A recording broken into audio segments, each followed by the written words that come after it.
Good evening, people. My 2 pips, another episode going down tonight. Had to move it up a little bit, or move it back, I should say.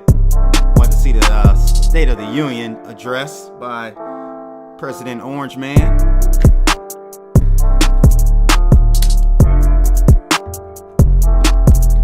Hope everyone's doing well tonight.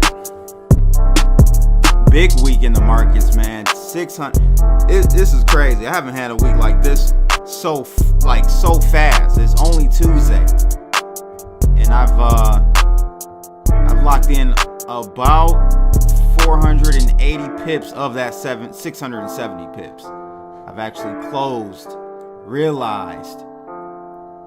It's important. There's a difference between a running P&L and realized P&L. Just remember that. It's not your money until you take it off the table. So we're going to get started here in a second. If you guys want to call in, you can do that as well. I'll have the lines open.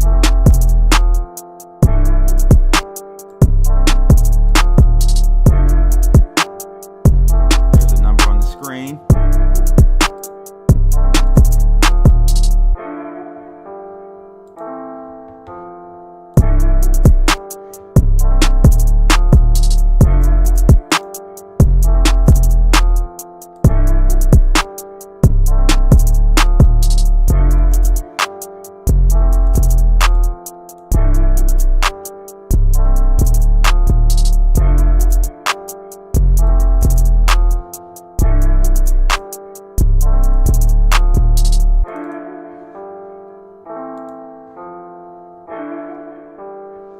Added a new pair as well. We'll talk about that tonight. The yen, or US versus the yen pair, that is now live. Rolled that out Sunday. Already made gains on that as well. We'll take a look at all that in a second here.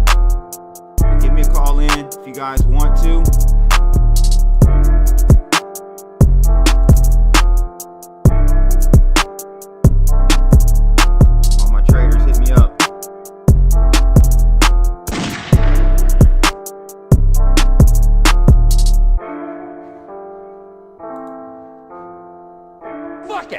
Do it live!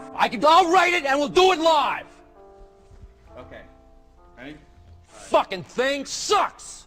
We'll do it live. Okay. Yes, indeed. We are doing it live yet again. Hope everyone's doing well tonight. Let me get this chat room synced up here. We got a lot to talk about. Malik Howard, what's going on? Do a roll call. Only got one person in the chat right now. Looks like about 10 people watching, but Malik, what's going on, man? How are you? Guys, go ahead and give me a call if you would like. We can talk trading. We'll look at Bitcoin as well. And the stock market is going crazy. I've got an algo. I pretty much took the system I'm running on the 6 pairs right now, my blood ATM algo. I overlaid it on the S&P Spider Index. It really actually trades pretty well. I haven't looked at it in a week though, but I did tweak the parameters on the fly, and it kind of synced up pretty well with my strategy. So maybe we'll take a look at that as well. I haven't looked at it in over a week. Pull that up. We'll take a look at that.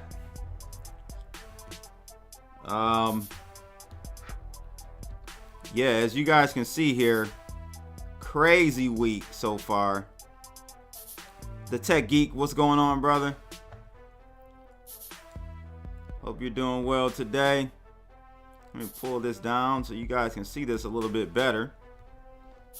Will45, what's up, man? So yeah, guys, over 670 pips, 480 or so locked in and loaded. So those are gains off the table. And we're going to go through a sequence of trades here. Great way to start the week, that's for sure. So if I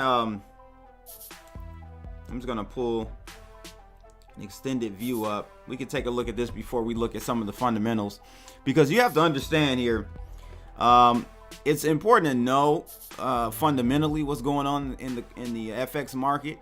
Even if you're following a strategy that's automated, like I do, I let the trades run. However, there are some instances, and I'm gonna show you one tonight, where on the pound Aussie, I end up taking some off the table at a significant support area.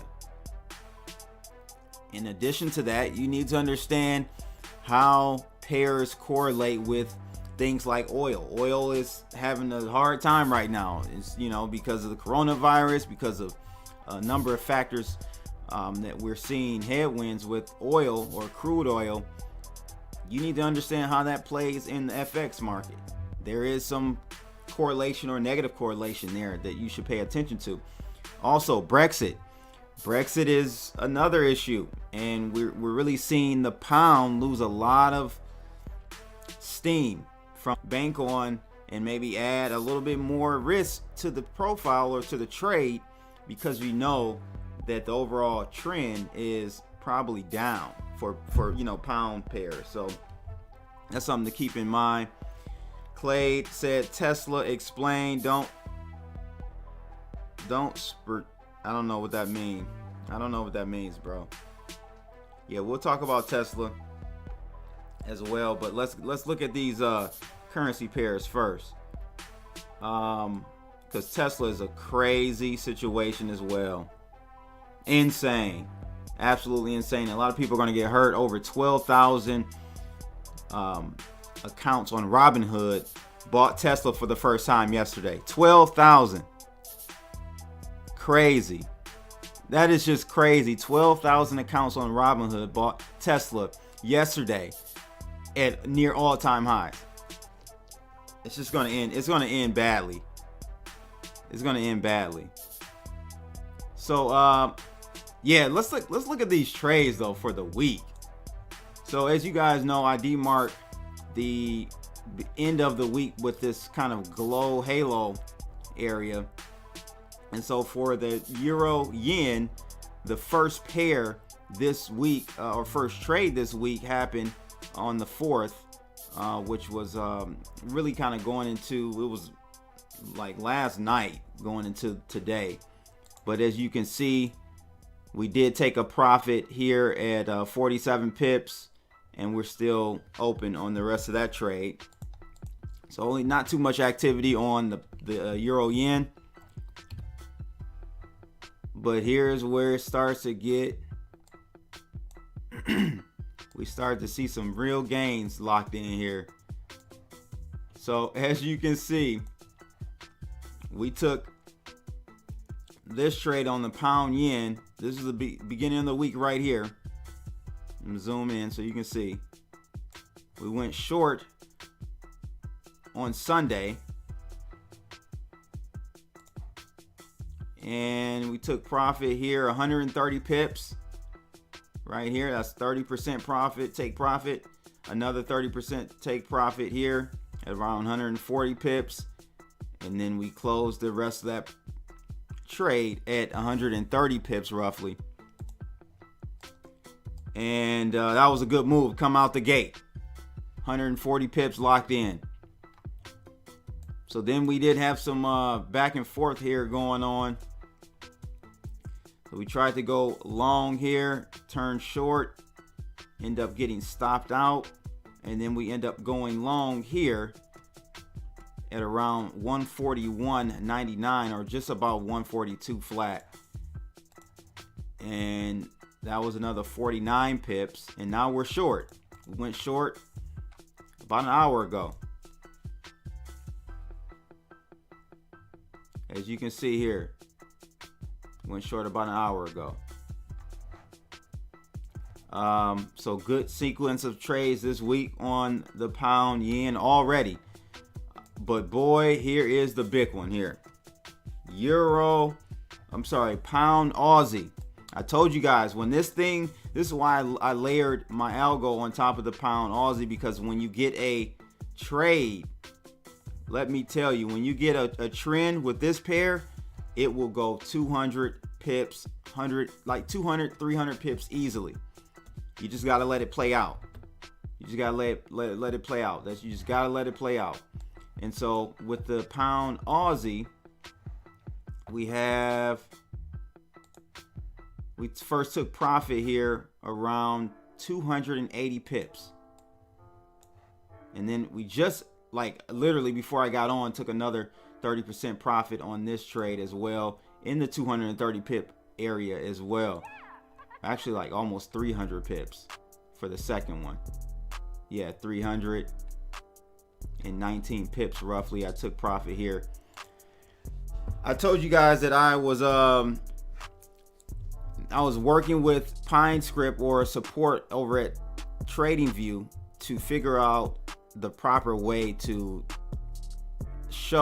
take profits on my algo, so that it will reflect in the actual trades, not just on my because I have two scripts running. The strategy script, which is the actual trade, and then it kind of gives you the performance value. If you look right now, there's no trade here as far as a record of a trade being closed. It's just simply showing, like an open trade. Okay, it's not reflecting those two take profits there. And so if what they sent me works, then we'll be able to show more detail on kind of my trade sequences within TradingView. So I'm gonna work on that later tonight or tomorrow to see if I can get that implemented on the study side. Now the strategy, on the strategy side. Now the study is what you see as far as these dots that show me, take profit. And I have that synced up to my my plugin, which initiates the trade in MT4. So I'm still automatically taking profit here at these dots. It's just not being reflected fully in the trade log on TradingView. But yeah, that was a good trade right there. I mean, that's big money right there. Big money. So that was a huge chunk of the pips that I had for this week already. Was that one trade right there. Over 300 pips. Over 300 pips.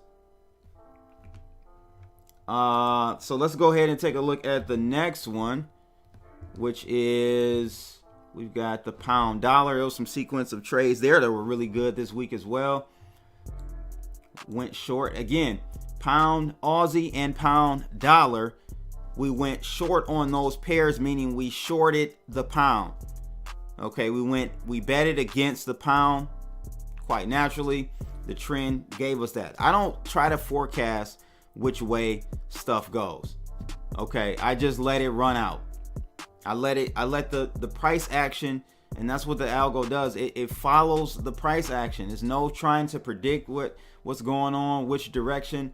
No, you just follow the price action and let the trade enter you. Let the price action enter the trade for you. So this was out the gate on Sunday, actually Monday morning. We had 146 pips on that trade. We tried to go long after that. End up taking a L on that. Got stopped out. Actually, didn't even get stopped out. We closed because we ended up closing below my pivot point. So we closed there, and then we went back long here at 1.3082 and took that. We're kind of still in this trade, so not too much action here with that, but that first one really got us ahead of the game this week on that pound dollar. So I'm gonna get to the chat room in a second here.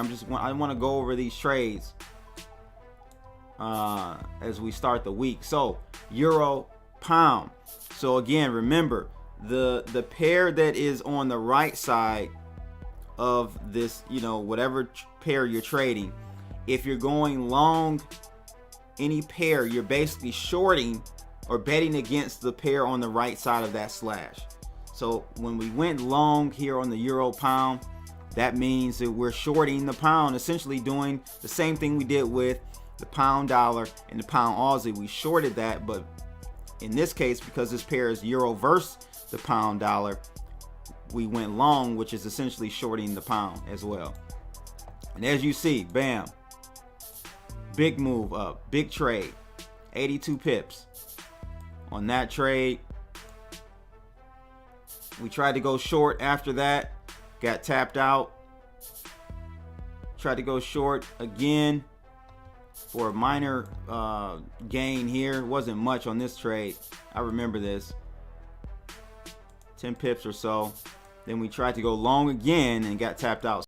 We're neutral right now on euro pound, but that was a good move, a good trade out the gate for this week as well. And then finally, the new pair paying dividends already. The yen, or dollar yen, you can call it, but it's the yen. This trade, I'm still in this trade, by the way. Still in this trade, and as you can see, we went long. I'm gonna zoom in for you. Those blue dots or blue areas are long positions, and these red areas are short positions. So we went long here, closed that for about 7 pips. Then we tried to go short, ended up closing at a loss on that one, which was roughly 21 pips. But boy, oh boy, we went long and we hit it out the ballpark on this one. Look at that trade. I'm gonna have to zoom out so you can see it.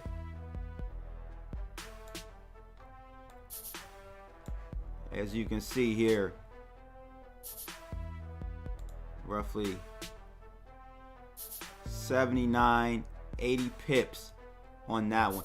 And for this pair, I actually doubled my trade size on the pound, on the yen, because it's not dollar for dollar, it's a little less. So like a tick or a pip up or down is not one, depending on how much you're trading. If I'm talking about like one lot, it's not $10 exactly.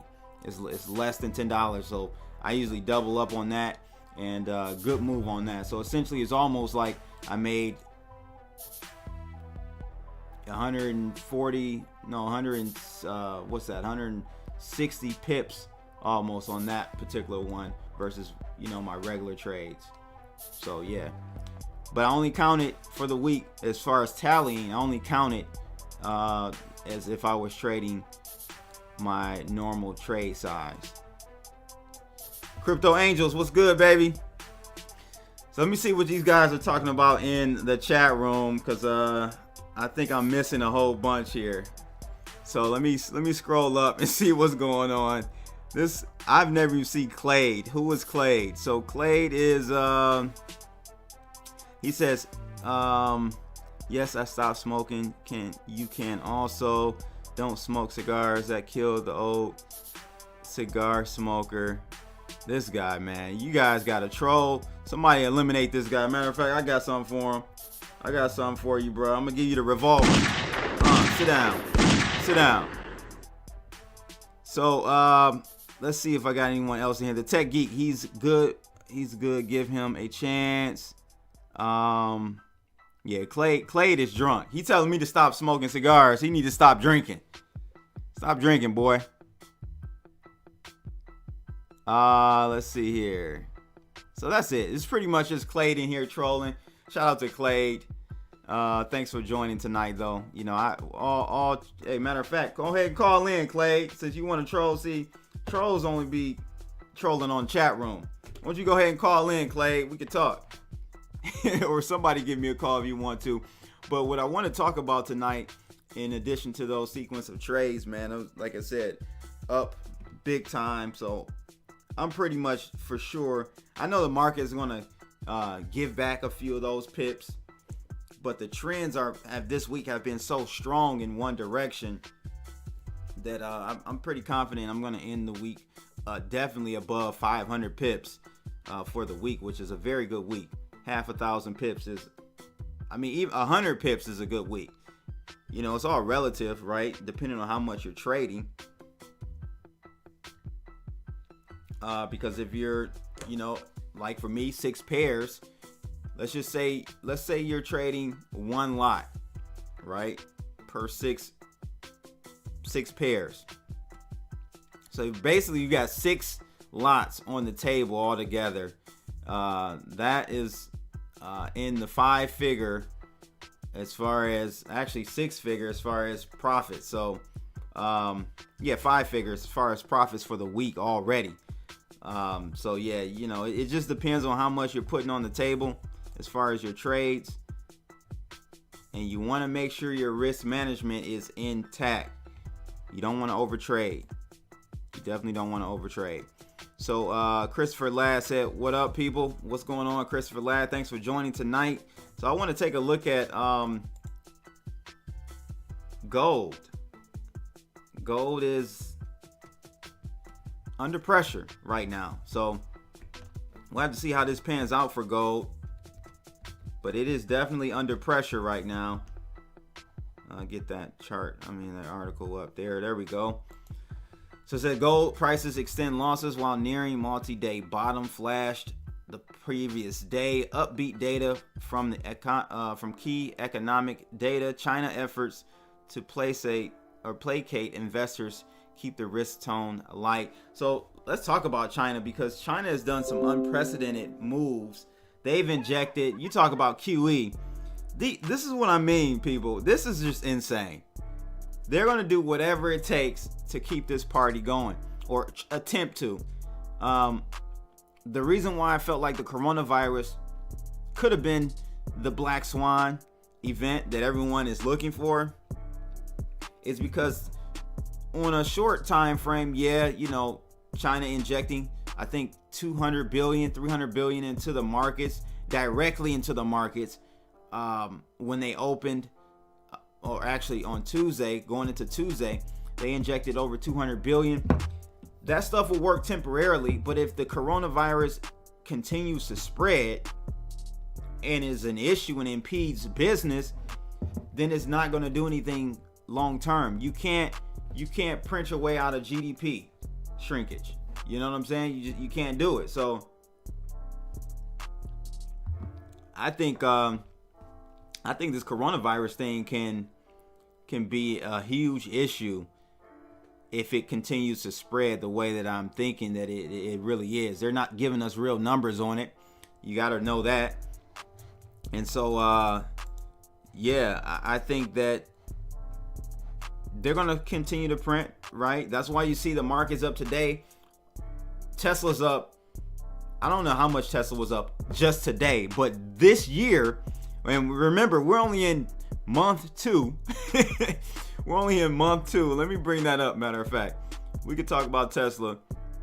Actually, before we talk about Tesla, I want to just come back to this gold thing, because what you have to understand about gold and the FX markets, there's a correlation with gold and the Aussie dollar.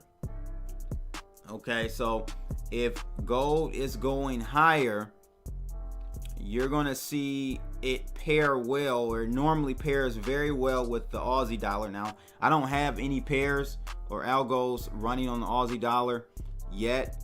I was trying to get my algo to fit on the CAD or the loonie. That's the US Canadian dollar pair. I couldn't get that to work on that pair.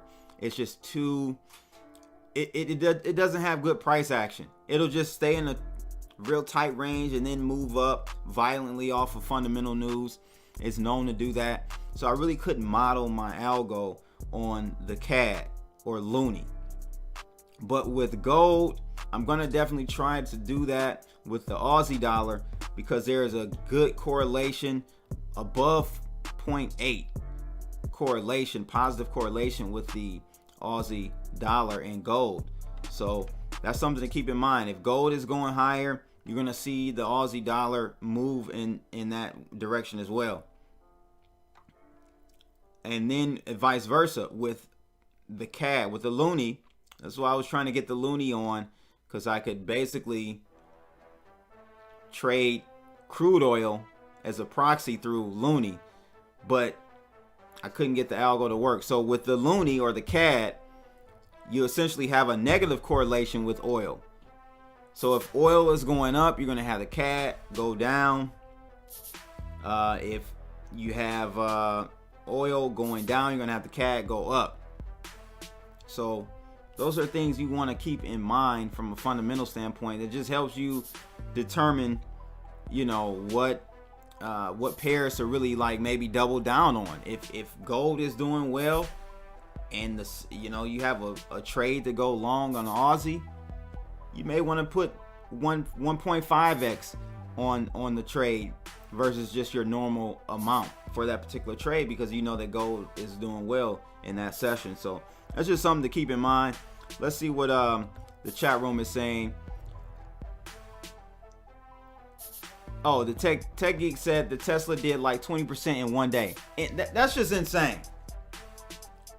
And people are going to get hurt, man. People are going to get hurt.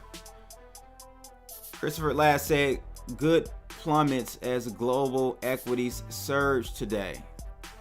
Yeah. Oh, gold plummets. Yeah, gold plummets. Absolutely it did. Risk off, man. I mean, risk on for equities, risk off for gold. You know, so that's what happens. You know, that's what happens when you have, you know, intervention on this level. And I really think the equity markets went up today simply because of China and its injection of billions of dollars into the market directly. So when that happens, that money's going to spill over into the best place to park your cash in the world, and that is the U.S. equities market. So that is us seeing that rally, and basically we took back and erased all of the crash that we saw on Friday. In 2 days, we erased it. Well, I think we're above. I believe we're above where we were on Friday, or we closed on Friday, so, or opened on Friday. So when you have these type of interventions in the short term, you're going to get the stock market to move up. The problem is it can't last forever. However, unfortunately, we don't know how long it will last. We just know it won't last forever. So it's unfortunate because a lot of people are going to get hurt. A lot of people are going to get hurt with this intervention that they're doing to basically take your attention off of the coronavirus, in my opinion. You know what I'm saying? I think these moves, these interventions are clearly just a way for them to take your attention off of the coronavirus. Because if the stock market looks good, that means that everything is okay. That's how they treat us. That's exactly how they treat us. Stock market doing well, we can keep people's attention off of potential catastrophic news.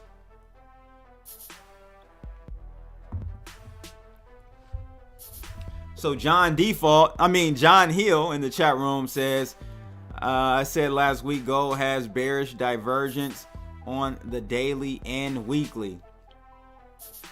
So let's take a look at gold real quick. Let's do that. Let's take a look at gold on CNBC. Let's do that.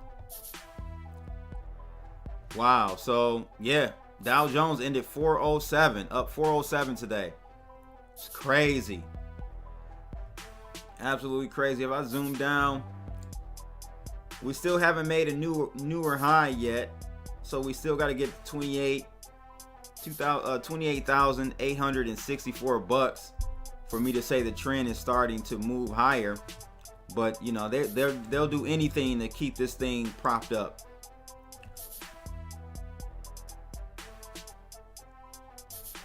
So let's take a look at gold really quickly.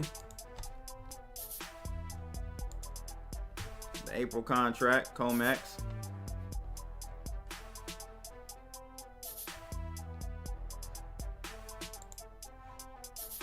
And maybe I should bring this up on TradingView, to be honest with you. That's what I'm going to do. I'm going to bring this up on TradingView in a second. But we did see, what is this? What time frame is this here? Is this daily? Think so. Yeah. So we did see a bottom earlier today, it looks like.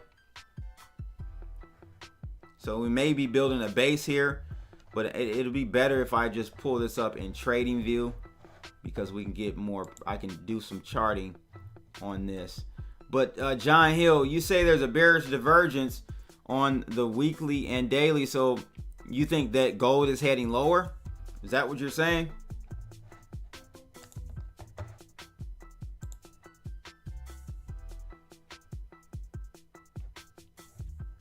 So I'm going to pull up this other chart so we can load in gold. Load chart. Stocks.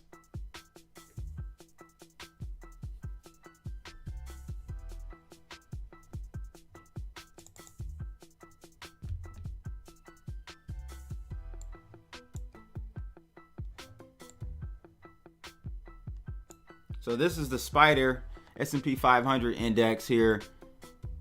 But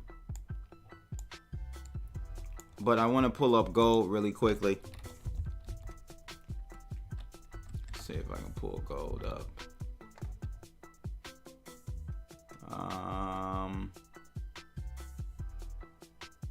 I don't know what the futures. I should probably pull up the futures. I don't know why it's not pulling. Oh, it's under Oneida. I mean, let's get that off of there. All exchanges. Let's do gold. Gold futures, COMEX, and we'll do current contract.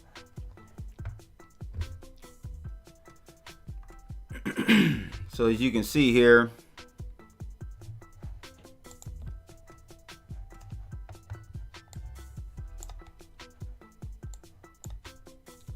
I mean, if you chart it up, man, there still is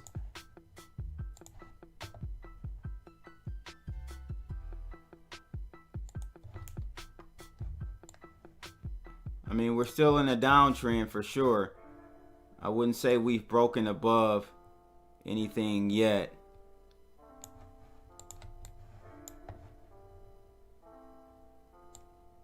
As you can see right here. And then you can also extend from this pivot. You can even do another one from the last area, or where is it, right here? I'm just gonna move this over. You can do something like that. So really, you know, we got to see. But there was an area of support that I saw the other night. And let me just fix the scaling on this because it looks all messed up right now. There we go. So there was an area of support that I think we broke. Right there. That was an area of support that we broke. Brit VR, what's going on, bro? He said, I see it on the weekly. Okay, so we're on the 5-minute right now. So let me go out to the weekly. For you long-term traders, I could never trade that on that time frame. Because, I mean, your stop loss, you have to risk so much to make a trade. Unless you timed it perfectly, but... Man, I'm not in the game of timing stuff perfectly. But if we look at it from this perspective, I would say we're still on a oh snap, my bad. I gotta do a trend line here. Boom. So we did break above the original trend line. And it was a nice test on the backside of that trend line, actually twice. If you see here, Once it touched the back side of that or top side of it, that's good. That's a good indication that you know, continuation of that.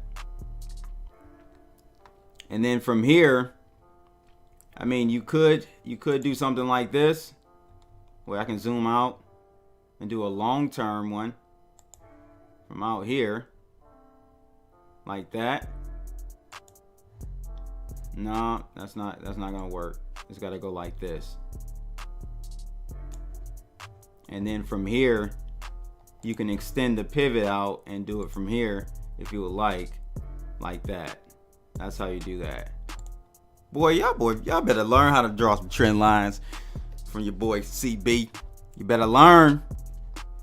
So yeah, it's still an uptrend.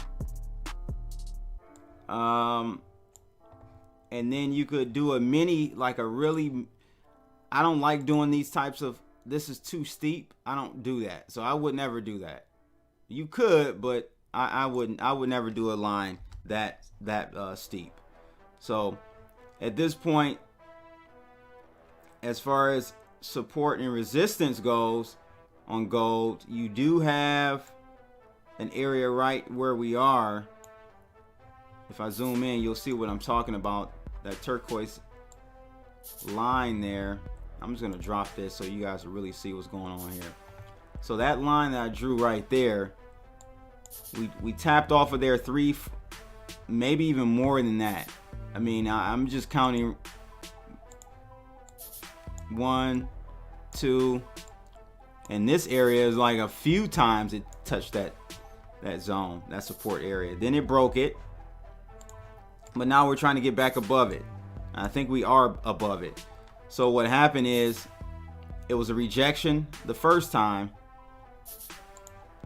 rejection here, but it came back up and it breached it. So I think personally, you know, this is a bearish move. I mean, a bullish move. This is a bullish move, seeing that we have closed on the weekly. We've closed a few weeks above this. What is this?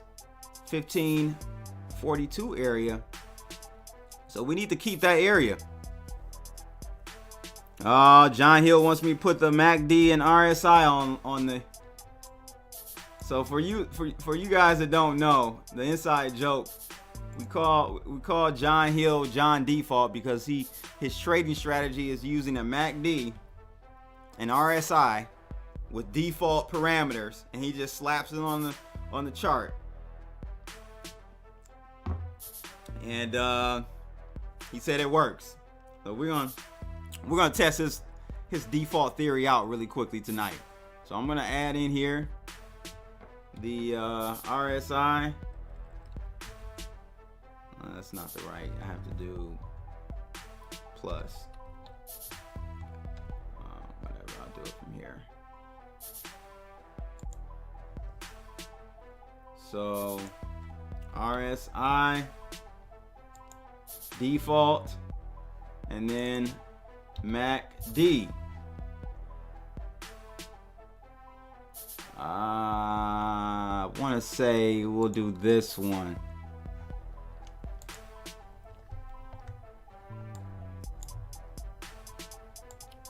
What do I have those dots for? I think I had that. Okay. All right. So here we go. John Default. John Hill. So I've got your MACD.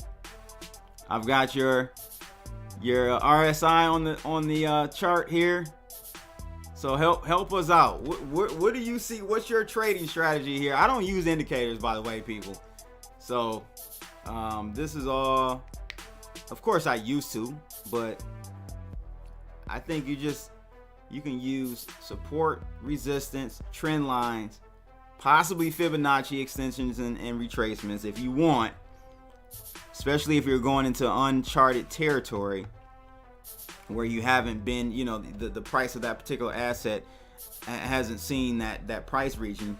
But yeah, I don't use any of this stuff, so school me on this, my friend. So he's saying he does a divergence which I don't know how you read a divergence with the MACD and RSI. I'm still confused about that strategy, to be honest with you.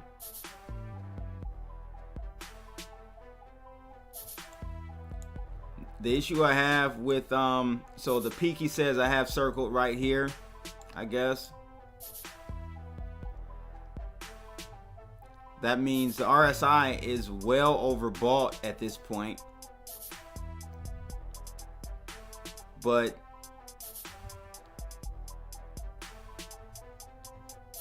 I'm not sure how he's reading that. So that's overbought. Usually a divergence is two indicators going in the opposite direction. So overbought, and I see this being in a bought area as well.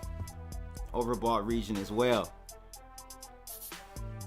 I don't see a divergence. So John Hill's going to call in so he can explain this revolutionary strategy that works for him.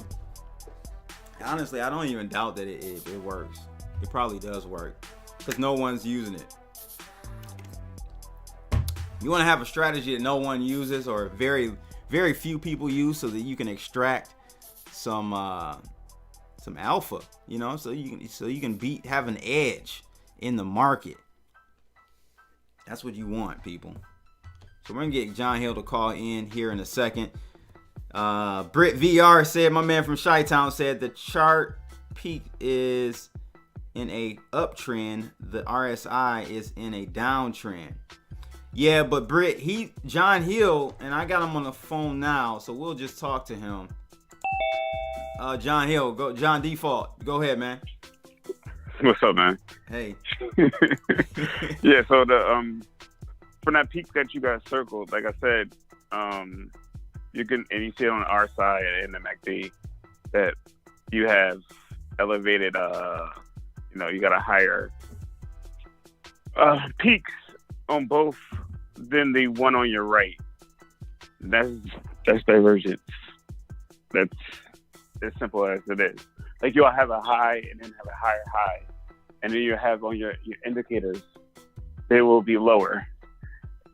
And that's it. But I don't see the divergence. I see RSI and MACD both showing buy signals or overbought, I should say.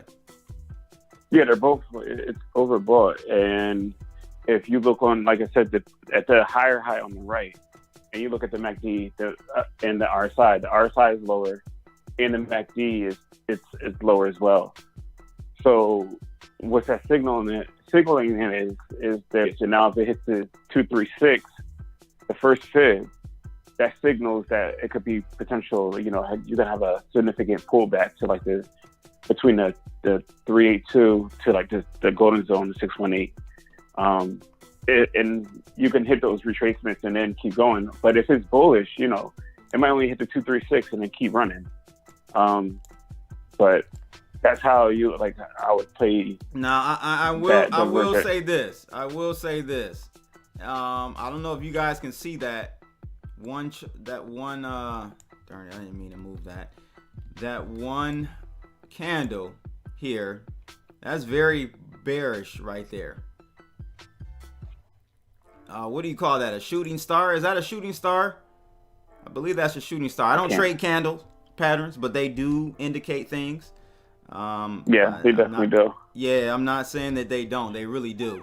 So I think that's a shooting star, and that is that's not a good sign for bulls. But it was interesting because we saw a run up right after the shooting star, but it couldn't get back above the peak of that wick on that shooting star, which was at 1612. So it's going to be interesting to see how this plays out, because I would go to the from the previous low to the new high, and I would start the fibs from there, from the low to the high, and I would see if it hits one of those targets, like the two, if it's the 236, then I'll be like, oh, that was signal to me, like if it keeps struggling, it's going to continually it's going to continue to go down and hit one of those fibs, and then I would look for bullish divergence on to find a buying opportunity. But right now, unless something fundamentally changes, gold is short-term bearish. I'm not saying like the whole trend is over. Just saying now it's more risky to go long for your entry than that. I'm not gonna lie. If I traded gold, I would be shorting it. Even though this is showing me that this is still a bullish because we got back above this 1541, and that's an area of support now. Mm-hmm. Fundamentally, I would just wait for I wouldn't short yet. I would short on the breach of this 1541. That's the thing. And this is what I teach people when they trade. Have the trade come to you. Have the market come to you. Don't chase the trade. There's no point in trying to go short now because it hasn't really given you the indication, in my opinion. I would go short right here below this trend line. If we breach that, I will go short. And then I will ride that all the way down to this, because most likely if we breach back down, it's going to take out this region right here, the last little trough of this region right here. It's going to take that out at 1453. So I'm going to probably it's going to break that and probably head to my trend line, to be honest with you. Yeah. And the thing is like you look at shorter time frames right now, it's oversold. So it's right now wouldn't be a great time to short, but at the time when I was saying because certain charts, like you look at the futures with gold, and you look at another gold chart, they'll have different with the indicators they'll be off a little bit. But I was seeing they will. I saw bearish divergence on the daily and on the 4 hour, on the 1 hour, on multiple times. It was screaming to me it was a short. I forgot what day. You really want to go off of COMEX futures contract, forward futures contract. That's what the pros. That's what the pros, Wall Street, they're looking at that. And anything else may deviate a little bit, but you want to look at COMEX. That's where you want to look for a true. Like I said, that's a move down of almost 13% on a short. That's huge. I mean, it will take weeks to play out, but I don't have that long to wait, man. I need my money. It's JG Wentworth over here, bro. I need my money. I need it now. But the thing is you can identify that trend. So now if it turns bearish, it's okay, you have it on the higher time frames, the trend is changing. And then you'll just go to lower time frames to, continually short the bounce. Once it bounces up a little bit, you'll probably find a trend. You'll draw your trend lines, and you'll just keep shorting the bounce and then taking profit. Let's look at really quickly. I'm gonna pull up on just randomly on one of my charts. I'm gonna pull up the Aussie dollar, USD on Forex. Let's pull it up on the Australian dollar. Huh? You said the Australian dollar? Or yeah, I'm pulling that up now to see where we are with things. So this is on a 5 minute. So let me do something higher. Okay, so look, so on the 1 hour, just even on the 1 hour, if we take a look at the 1 hour, you will see the trend, and this is what I'm talking about, guys, as far as correlation. So overall trend, even since January, the peak was January, we've been on a downward trend on the Aussie dollar since January. That's a huge, so I mean, if I take out my ruler and do a calculation here, we're talking about a 4% move down in Aussie, which correlates perfectly with what we see here, a move down. in gold. Mm. So that's what I'm talking about as far as a correlation with gold and Australian dollar. Now, it's not perfect. It's not like 1-to-1, but it in general moves with the Aussie dollar, or the Aussie dollar moves with the gold price. Okay. Yep. Yeah, because I don't trade currency pairs like that. But I don't know about the correlation, but I'll definitely look into that. But yeah, if there is a strong correlation, then yeah, if gold rebounds, then you might go on the Aussie dollar. But yeah, I wish my my brokerage house had commodities on there. They don't have commodities. So yeah, I thought that whole coronavirus thing was going to bring down the market a lot more. Boy, they came in and stopped that with the quickness, didn't they? They stopped it. Yeah, they stopped that real quick, man. They play no game. Like, that's how you know we're in the end times with this stock market. They can't allow even like a 5% move down. Nope. Like, if 5% move, and it's over. Because what started happening was I started looking at the Treasury bond, and the Treasury rate started going up. So I was like, maybe this could be, the start of the end. Man, they came. Then I heard that report that China pumped, X amount of billions in the market. I was like, oh man, hey. And then, yesterday, it's pumping, man. I mean, there was some bullish divergence on the 4 hour for like, a couple of indexes, but you can play that. But the way that the week closed last week, that was extremely bearish. And like all the losses, if you look at the weekly chart now, it's like they engulfed it so far. The week ain't over, but I mean, all those losses have pretty much been recouped.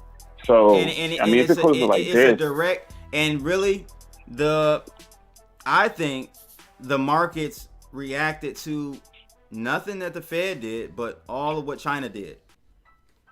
That injection of cash gave comfort to Wall Street on Monday and into today.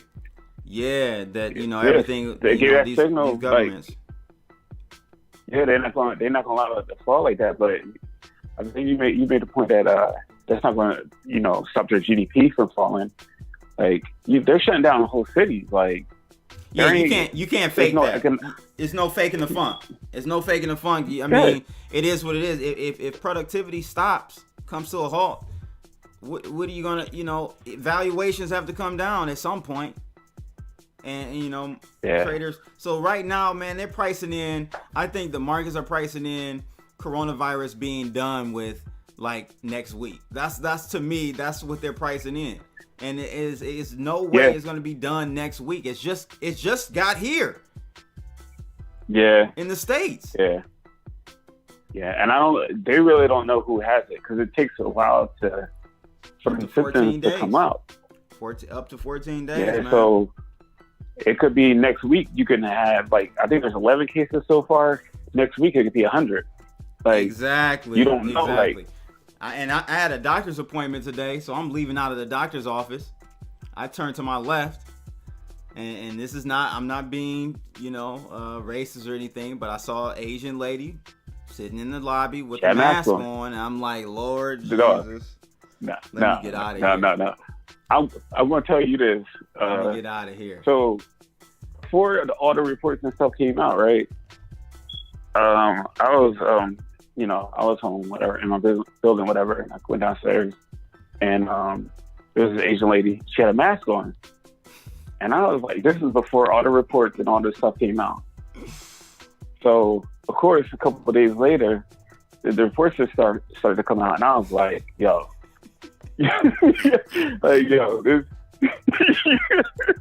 I was like, nah. Oh man, bro. Is that how white people look at us when we have a do-rag on? They say, oh God, it's a black guy with a do-rag on. He's got to be a gangster. Oh Lord, we gotta leave, people. Oh, it's a black person with a hoodie on. We gotta get out of here. Gotta go. It wasn't even. It's not even the race stuff. It's just like somebody's wearing a mask, that's not normal. You don't see that.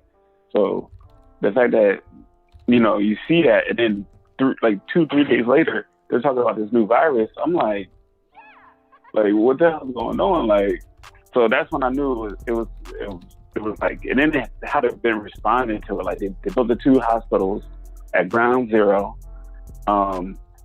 Like they got pictures of the cities abandoned and stuff like that. People, doing vlogs and stuff like that about that. If you guys want to keep up to date, it's wooflu.live.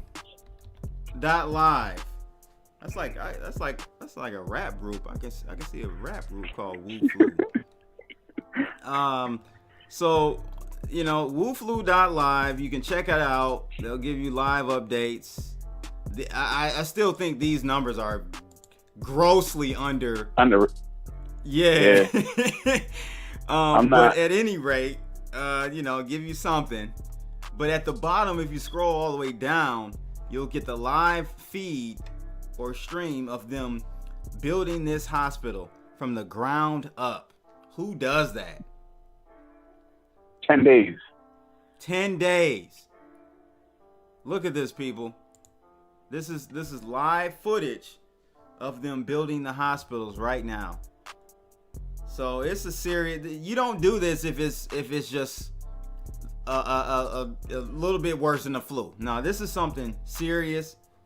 Will they have a cure? I think they'll have a cure or a vaccine for it, but it will take some time. That's my thing. I'm not saying this is like it's all over for everybody. No, it's just I'm saying in the next 4 to 6 months, I don't know, man. It may get a little ugly. It could be an issue. Yeah, it could be a major issue. And I think there's a lot of stuff that's been distracting because unfortunately, when it first was really starting, that people started to take notice.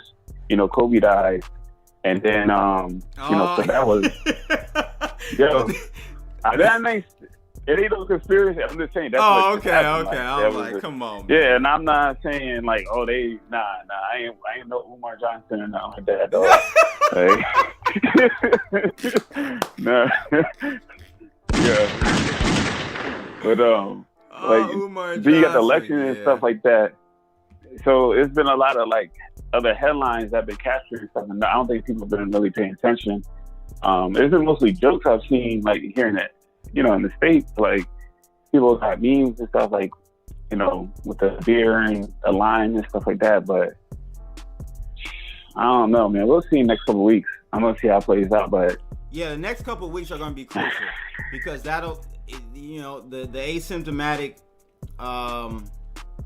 range of 2 weeks, roughly the max. In the next 2 weeks, we'll see how many new cases we'll have, and then from there we'll know, like, oh snap, this is some serious stuff going on. Yeah, and I think if it is, unfortunately, if something does really happen like that, then I don't think there's anything they can do to keep this game going because people are gonna be panicking. And then it's gonna be a perfect storm with that shit. But that was that's one of those strategies for trading. Like I said, more on a long-term basis, it plays out better. It's even playing out right now for Bitcoin. There's some MACD bearish divergence on the daily. Daily. Okay, let me see. Yeah. So this is my chart for. These are my algos running on the crypto pairs right now. But you said on the daily. I mean, you could pick up any like alt pair with the USD, like ETH or EOS. I think EOS got, because they got MACD and RSI bearish divergence on the daily. Let's see. I think a lot of them do. Well, that's on the week, so I have to go down to the day and reset the. I need to reset the. Let me see here. All right, so where do you see a divergence on this one on the daily for Bitcoin? That's you see the high from, what's the high? in January, Yeah. and then you see the high. 7. That's the new high, but the lower high from like the 18th, like in that range. You'll see on the MACD, you'll see the. Oh, January. I'm sorry, playing, right here. Yeah. You can see it's playing out now. I can't see you on the screen because I got you on the phone. Oh, okay. But hold up. I'll try to get the date. Because the high was January 30th. And January 30th. The previous high was January 18th. But from the 18th, yes, I see what you're talking about now. Yeah. So I'm just gonna mark so this on the charts now, guys. We do these little loops like that to indicate the highs. But okay, so where's the divergence? It's from the 18th to, you see it has that island of positive histograms. Yeah. And then it goes negative. And then you get another island, a positive hist, but it's lower than the previous high. And it's a higher high. So that's higher price, but lower momentum. Oh, so okay. But you know divergence. what? I was confused because I thought your strategy was a divergence on comparing the RSI and the MACD for divergence, not price divergence versus MACD. I mean, it's all combined because you got to have a higher high to and a lower amounts of momentum to consider it divergence. There's different classes. There's like Class A, which I believe is the RSI and MACD. Okay. And I think this is like Class C, Class B, one of those for just the MACD. And it's, the grades, it's like if you get Class A, it's like you should expect the price to reverse. But like I said, it depends on like what's going on in the market itself or what's going on with the asset. Like if it's extremely bullish, like it might dip a little bit, but then it might not even hit the 236. It could just retrace a little bit and then start running again, or hit the 236 and then keep running. Like the thing is, it's like you can't just be like, oh well, this is it. This is the end of the trend. No, it's like you want to identify these points. So like if you didn't get in at the bottom, these are opportunities if the trend has changed, which I will signal the trend has changed for Bitcoin at 95.50. Like if we break that, I mean, that was the previous high, like long term on the weekly. We break that, then the whole trend has changed to like bullish. Basically, you're in an uptrend. But you can use this strategy to get into positions, and then it's like vice versa on like if we're in a bearish situation, like and you get bearish divergence, they play out like all 2018. Like when we got bearish divergence on like the daily or like the 4 hour, that's when you had those monster dumps. Like those were like a great signal to short. In bullish conditions, it doesn't play out as big, but that's when you buy the dip, right? Because this is your dips. So that makes sense. Absolutely. Yeah. That so because like I said, I just try to keep everything simple, and like I read a couple books and stuff about it, and I've been training for a while, and it's just I've seen over time whatever asset, like this works with any asset. It works with your the Forex pairs. Like absolutely. So divergence. That stuff works on any pair. As long as there's price movement, you're gonna have absolutely.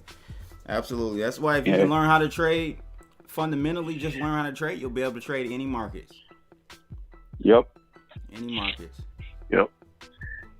But that's all I had to share, man. All right, man. Appreciate everyone. Give a round of applause for John Default for calling in tonight, giving us them default skills. I'll get out what you do, man. All right, man. Thanks for the call. All All right, people. John Hill there. Thanks for calling in, John Hill.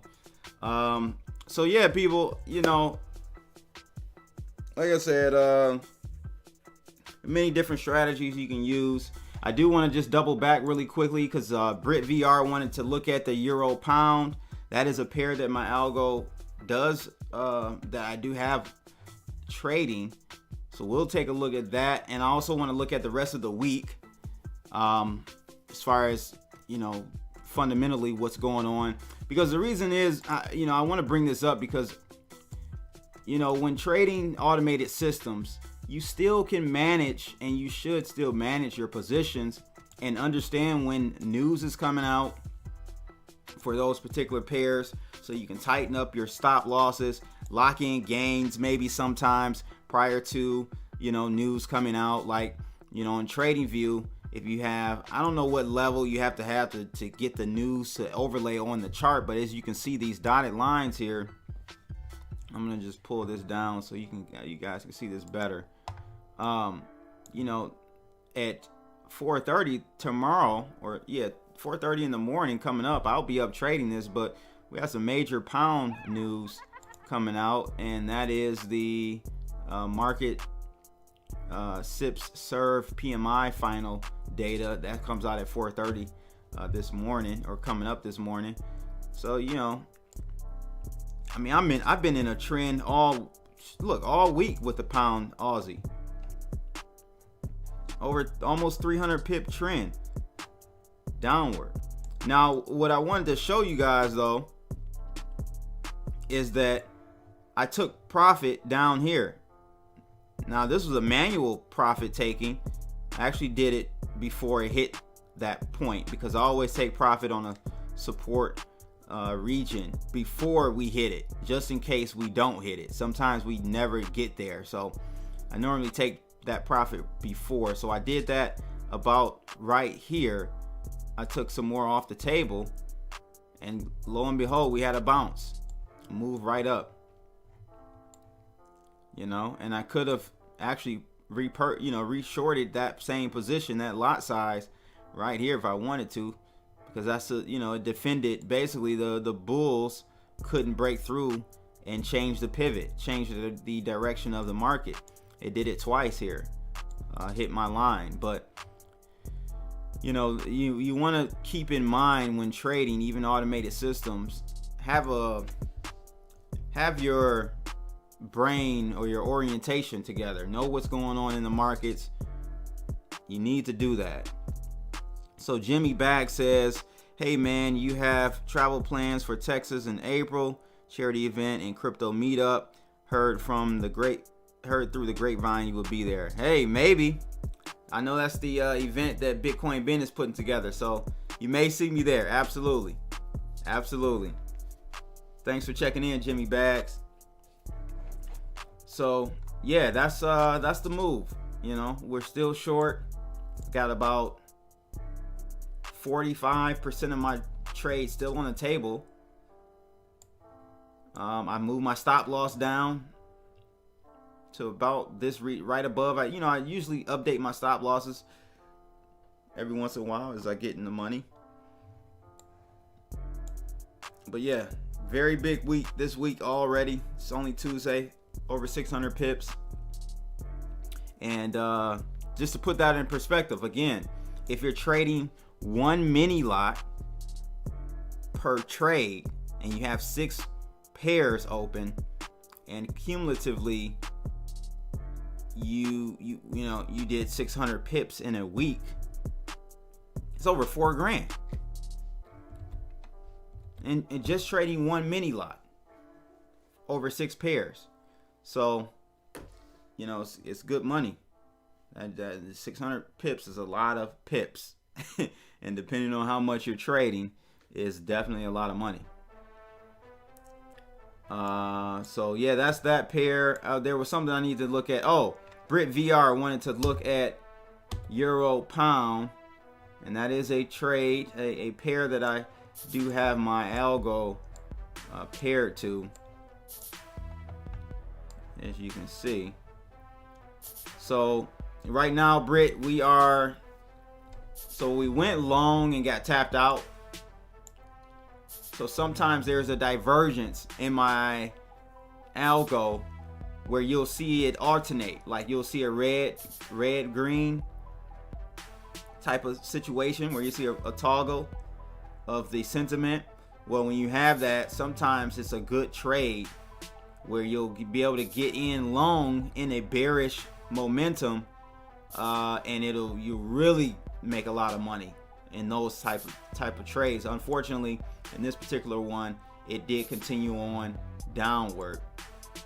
So at this point, just for future reference, Brit VR, if the euro pound trades anywhere above 0.8440, what's that, 0.8487, that's a buy. My algo will be buying any place above that region. So I'm just gonna mark that so you'll know what I'm right here. Any place above here, my algo will be going long. So you may not have access to it, but that's something that you can mark, and maybe you can put a buy limit order in right now and just wait for the market to catch that area. Now you won't have access to when to get out, which is the most important aspect of trading, but at least you'll know where to get in.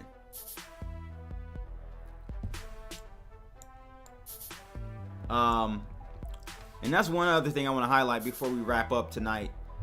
Trading. So the entry is not the most important part. You can miss the entry. You can be off on your entry, give or take, right?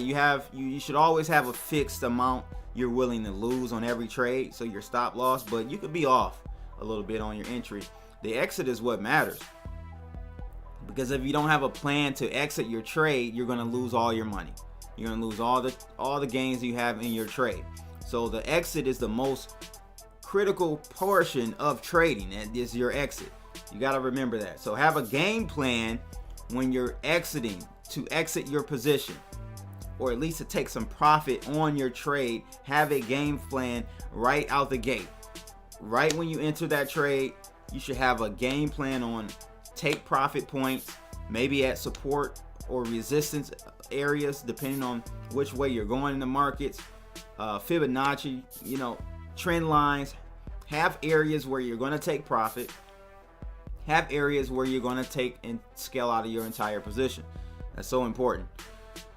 WGI Vision says, where can I find a good Forex 101? Me. Oh, you mean like material? I don't know, man. I don't even know, to be honest with you. I don't even know. You need a trading coach. That's really what you need, because it's a process. It's something you have to mentally learn how to do. And so you need a coach. You need a trading coach that will meet with you, an accountability partner that will meet with you maybe weekly. If you're really taking this thing seriously, you want to make a living off of it, as I do, you need to find someone that will meet with you maybe once a week, twice a week, and help you through your trades. Because I was in a live stream last night in the chat room. I wasn't doing a live stream, but I was in the chat room, and saw someone saying, it was like a trading chat room, and they're like, yeah, I did $40,000 in 1 month. I took an account from $1,000 to $40,000 three times over. 3 times, he did it 3 times. And the first thing I said is, must have been demo money. He's like, yeah, it's demo money. He was a newer trader. It's levels as far as mentally preparing yourself from paper trading to trading on a demo account live to trading real money live. Is a process, and essentially is you're trading against yourself, and you got to have your game plan together when you're trading, because when it's real money on the table, you're looking at your account and maybe you're up I normally like to use pips instead of dollars because it's relative. Some people may trade 10 pips. 10 lots, or, one lot or half a lot, whatever. But when you're looking at your account and you're up 300 pips across your account, or not even that much, 100 pips, are you willing to stick to your trading plan and let it execute? Or do you get scared and say, I want to take that 100 pips off the table? That's the difference between a demo account and a real account. You're talking about real money at that point. So those are types of things you have to train yourself and over time get better at managing your emotions. It's managing your emotions. So yeah, unfortunately, I'm sorry, man. I really do not know any good one-on-one Forex training. You can always hit me up. I do consulting for trading. So you can always hit me up at cryptoblood.io. And let me actually pull that up to show you exactly where you can go to get that info. So I'll pull that up in a second. But yeah, that's pretty much it. That's all I have for tonight, ladies and gents. I hope that Brit VR, you saw that trade recommendation for the euro pound. Again, you're going to want to enter your trade here at 84. I'm just going to double check for you just to make sure. 84.88, somewhere around there. That's when you would want to go long on euro pound. Again, it won't give you an exit strategy, but hey, that'll be at least a step in the right direction. A step in the right direction. We do have some news for the pound coming out. Some major news, as I stated just before. PMI, final PMI coming out at 4:30 in the morning. I'll be up trading that, and we'll see if it continues. It carries the trend in the same direction, because I am still short some of my pound pairs. Look at that euro yen. The yen dollar. Still in that trade. Over 100 pips in that trade right now. Almost 100 pips. At its height, 100 pips for sure. Just shy, 94 pips at its height. We're currently about 85 pips in the money on this one. I got my stop losses tightened up under here, so I won't lose any money at this point. It hasn't taken any profits automatically. But yeah, good trades right there. But I wanted to show you guys really quickly. I'm long still euro yen as well, as you can see. But I am short pound yen is what I wanted to show you guys. I'm about break even right now. So we'll see what happens by 4:30. If the fundamentals carry this trend in my favor, or we reverse and we move the other direction. Again, I don't care. I don't even try to predict which way it's going to go. I'm a price action trader.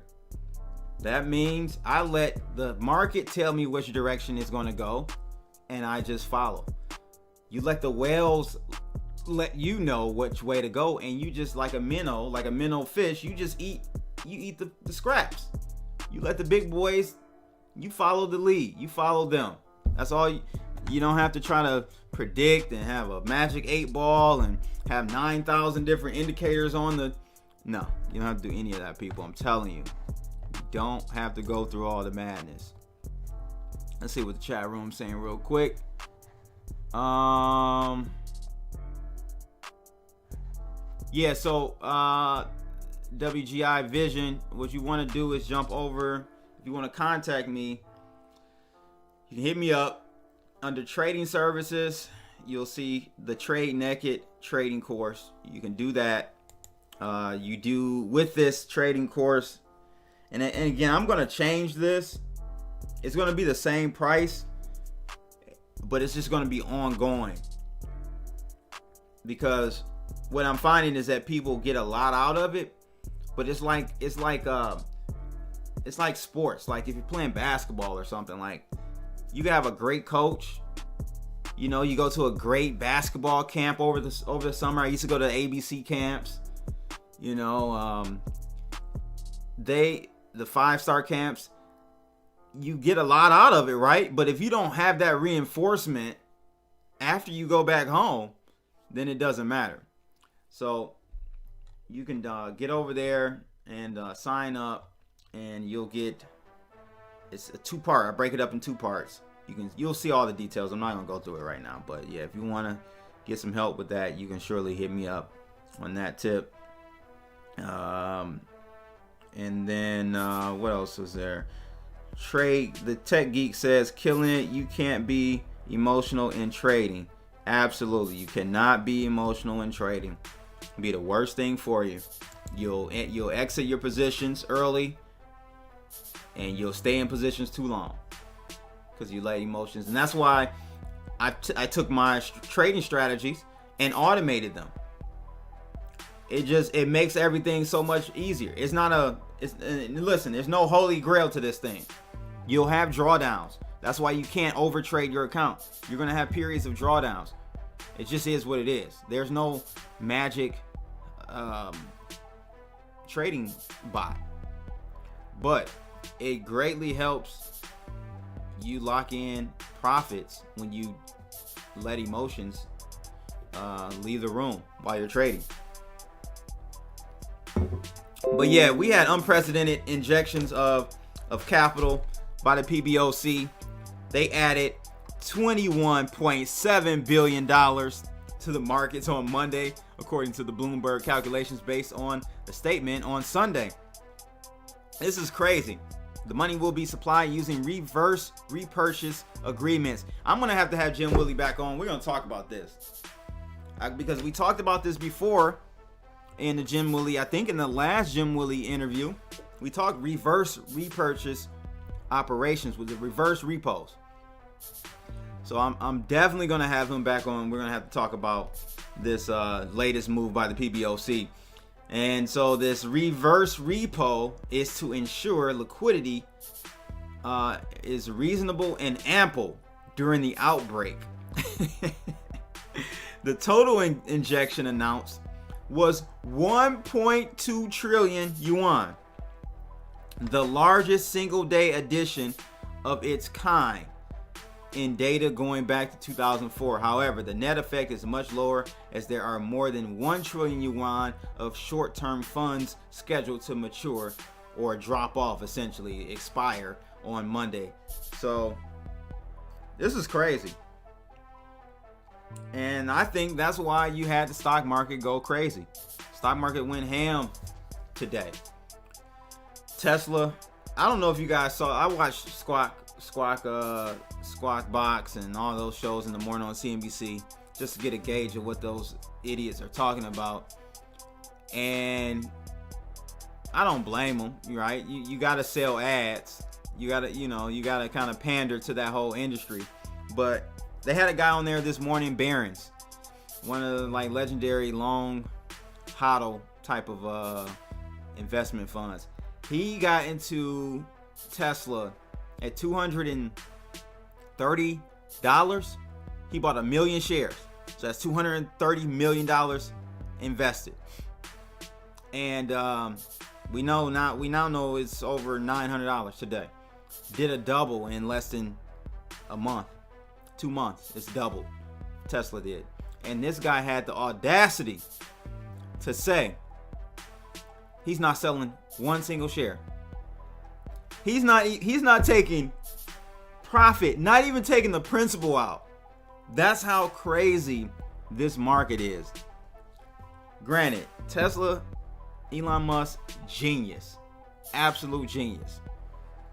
But if you compare its cash flow or its revenue, I think it's a 400 billion versus I forgot how much a GE and some of these other companies that that Tesla's market cap is bigger than now, its revenue doesn't even match it. And so now Wall Street is talking about, oh, we need to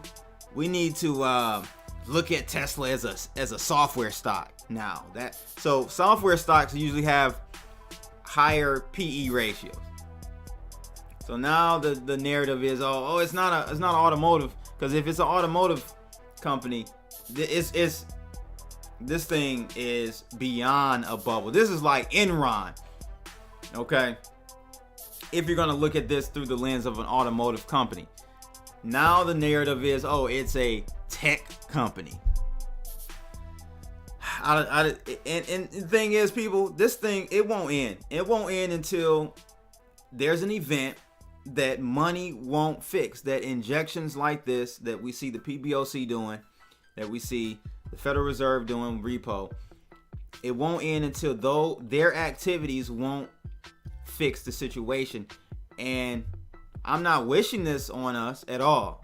I hope that we get this pandemic under wraps as far as this novel coronavirus. But it will take an event like the novel coronavirus to escalate for it to be a situation where these central banks won't be able to fix panic. They won't be able to paper over panic.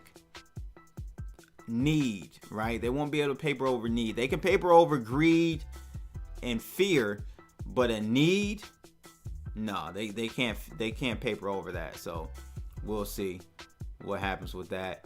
The Tech Geek says pigs get slaughtered. Yes, he tripping. Got to get paid, not to care about a 5x return. Yeah, that's insane. Like if I were a investor in his fund, I would be so pissed right now. He's got to be lying, like John Hill said. He's got to be lying. He had to have been lying. Absolutely. He just hadn't taken any profit yet. He didn't want the market to run ahead of him. But you gotta, come on, man. 5x, you're not taking. When do you take profit? When do you take profit? I saw some indications or some estimates out there from some analysts. Get this, people. $7,000 price targets for Tesla. I just don't understand. I just don't understand.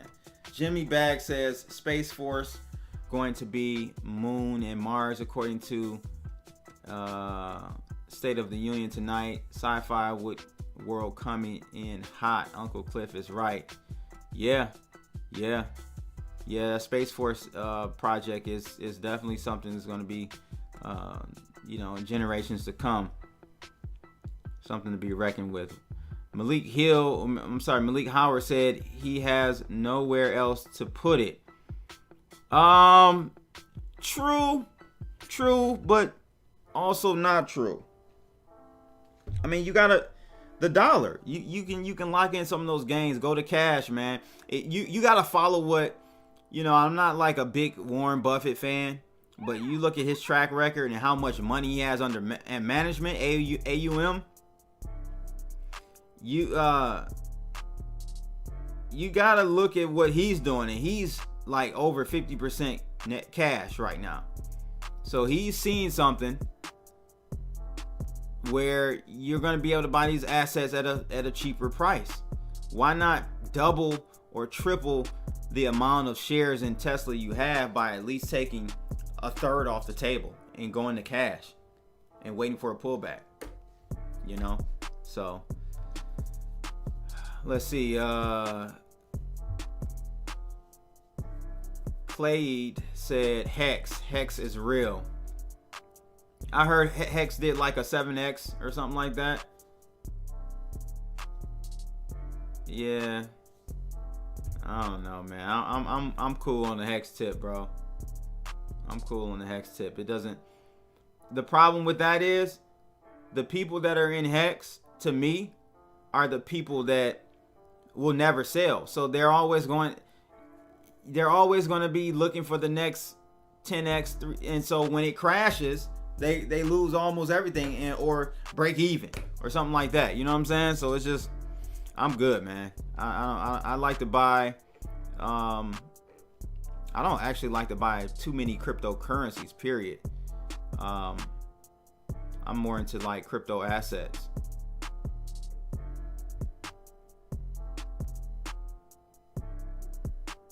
Malik Howard said, me personally, I take profits. Yeah, I got to take something off the table, bro. Got to take something off the table. I'm sorry. It just makes no sense.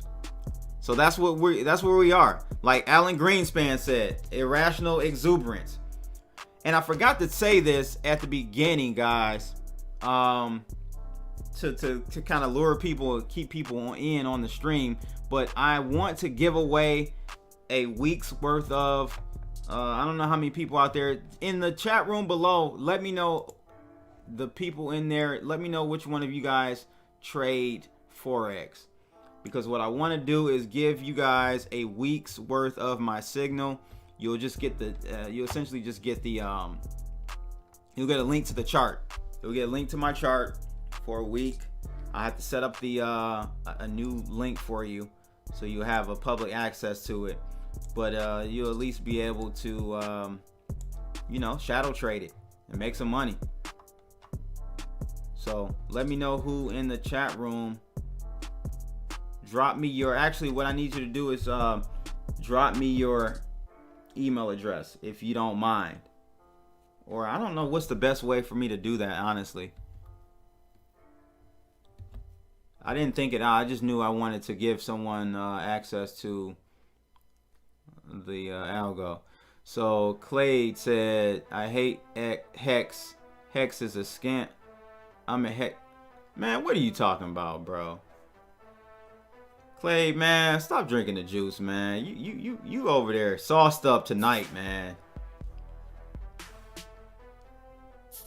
You are sauced up, my friend. So yeah, let me know in the comments, in the chat room right now, or in the comments if you trade FX. I'll pick a random person and send you a link to the chart. And actually, I'll send you a link to the chat room as well, where you'll get alerts for a week. So let me know, and we'll do that.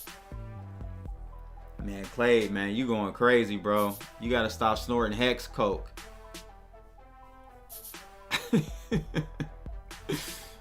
Oh man, that's pretty much it though for tonight, ladies and gents. Again, beautiful week, starting off the week strong, boy.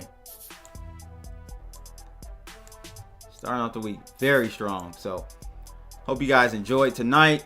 Make sure you like, share, and subscribe, and drop me a message if you trade Forex. I'll set you up for a week. All right, that's pretty much it though. I'm out of here, people. Holla.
I'll write it and we'll do it live.